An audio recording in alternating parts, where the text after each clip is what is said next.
क्या चल रहा था तुम दोनों के बीच में?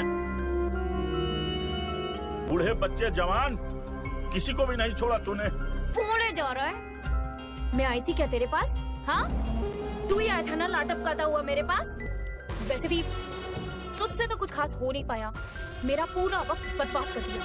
तो दोस्तों, स्टोरी की शुरुआत किशोर और वंदिता के रोमांटिक कार्यक्रम के साथ में होती है, जहां पर हमें उनका एक पलंग तोड़ कार्यक्रम दिखाया जाता है। वो दोनों सुख पा लेते हैं। यहाँ से कहानी आगे बढ़ती है। वहाँ पर हम रोहन को उसके बाप सुरेश के साथ चाय पीते हुए देखते हैं। रोहन बोलता है, पापा आप कब तक ये साड़ी बनाने का बिजनेस करोगे? मैं कमा तो रहा हूँ ना, अब आप घर पर बैठ जाइए। तब सुरेश बोलता है, बेटा कोई बात नहीं, और मैं इतना भाग्यशाली हूँ कि मुझे तुम्हारे जैसा बेटा मिला है। बेटा तू मेरी चिंता मत कर, बस अपना कमा और जमा करता जा। जिसके बाद वो रोहन से बोलता है, बेटा गाँव आए हो तो गांव घूम के ही जाना। जिसके बाद रोहन वहां से चला जाता है और वो अपना खुरापाती दिमाग दौड़ाने लगता है कि रोहिणी से बात कर लेता हूँ जब तक रोहन है, क्या अब तक काम बन जाए।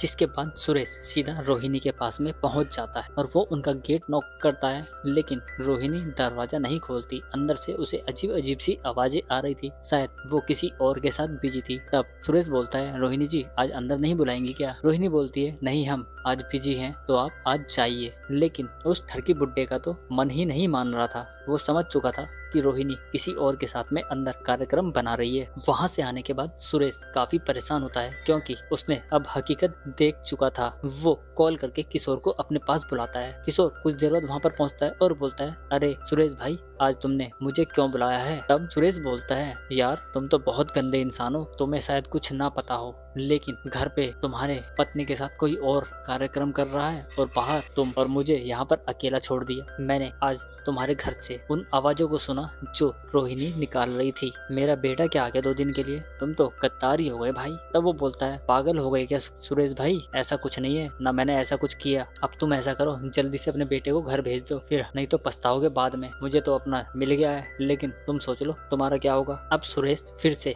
अपना खुरापाती दिमाग चलाता है और वो अपने शरीर दर्द का बहाना बनाने लगता है और बोलता है, बेटा मेरे बहुत दर्द हो रहा है, तुम जाकर शहर से दवाई लेकर आ जाओ। वो रोहन को कुछ पैसे देता है और बोलता है, जल्दी जा बेटा दवाई लेकर आ। रोहन समझ नहीं पा रहा था कि उसके बाप के साथ ऐसा क्या हो गया है। वो नहीं जानता था कि उसका बाप ये सब ढोंग रच रहा है, लेकिन रोहन कहाँ मानने वाला था। उसके हाथ तो वो छत्ता लग गया था जिसमें शहद ही शहद भरा हुआ था। इसलिए वो फिर से भाभी के घर पर पहुंच जाता है। यहाँ पर रोहन को भाभी के साथ रोमांस करते हुए दिखाया गया है, जहाँ पर वो खूब पलंग तोड़ते हैं और रोमांस करते हैं। यहाँ पर रोहन भाभी की गुफा की अच्छे से खुदाई करता है और पानी निकाल देता है। अब उनका कार्यक्रम चल ही रहा था कि तभी फिर से सुरेश रोहिणी के घर पर पहुंच जाता है।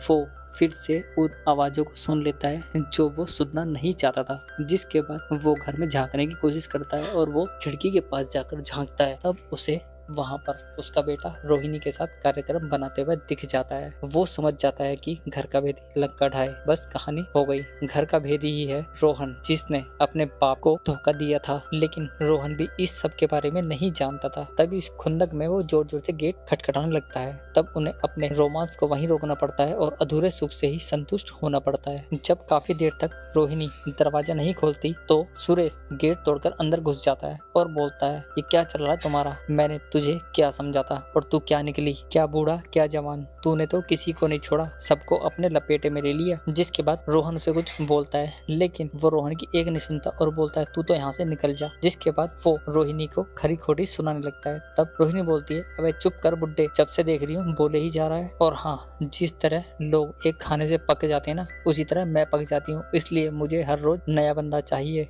सुन रहा है ना तू? और हाँ, जैसे रोज रोज दाल चावल नहीं खाया जा सकता ना, ऐसे तुझसे तो कुछ हुआ नहीं, बस मेरा सारा टाइम खराब कर दिया। जितना तूने मेरा टाइम खराब किया ना, उतने में तो न जाने मैंने कितने बटर चिकन खा लिए होते। मुझे ज्यादा बकवास नहीं चाहिए, यहाँ से निकल। जिसके बाद बुड्ढे को वहाँ से जाना ही पड़ता है। इसी के साथ ही हमारा ये एपिसोड भी खत्म हो जाता है। तो मिलते हैं नेक्स्ट सीजन में, तब तक के लिए धन्यवाद।